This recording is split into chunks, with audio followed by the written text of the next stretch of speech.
ఏసంటే ఎవరో తెలుసా, ప్రేమంటే ఎవరో తెలుసా, దేవుడంటే ఎవరో తెలుసా, త్యాగమంటే ఎవరో తెలుసా.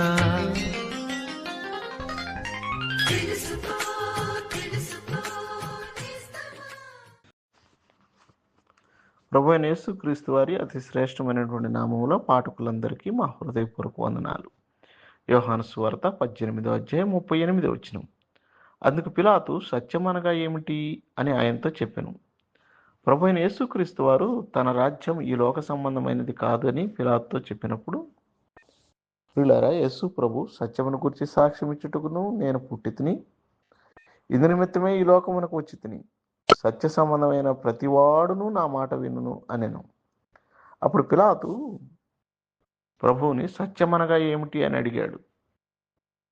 ఈ ప్రశ్న 3 కారణాల చేత అడిగి ఉండొచ్చు. ఒకటి, తనకు అర్థం కాక అడిగి ఉండొచ్చు. రెండోది, వ్యంగ్యపరుస్తూ అడిగి ఉండొచ్చు.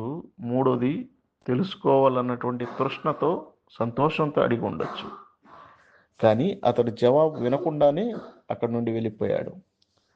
పాపి అయిన మానవుని యొక్క రక్షణ కొరకు ఈ లోకానికి ఆయన శరీరధారి అయి వచ్చాడు. మన పాప శిక్షను స్వయంగా భరించి బలయ్యాడు. మృతుల్లో నుండి 3వ దినాన తిరిగి లేచాడు. కాగా తన యందు విశ్వాసం ఉంచేవాడు రక్షించబడతాడు. ఎప్పుడైతే సువార్త ప్రకటింపబడుతుందో వినేవారిలో కూడా ఈ 3 రకాల స్పందన ఉంటుంది. కొందరు తెలుసుకోవాలని ప్రశ్నిస్తూ ఉంటారు, కొందరు వ్యంగ్యపరచాలని చెప్తూ ఉంటారు, కొందరిలో ఉత్సుకత ఉంటుంది అన్నమాట.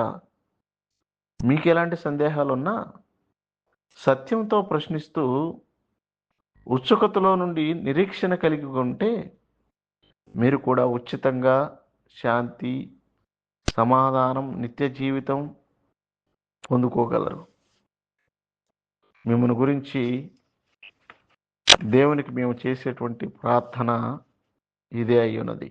ప్రభు కృప మీకు తోడయుండును గాక. ఆమేన్.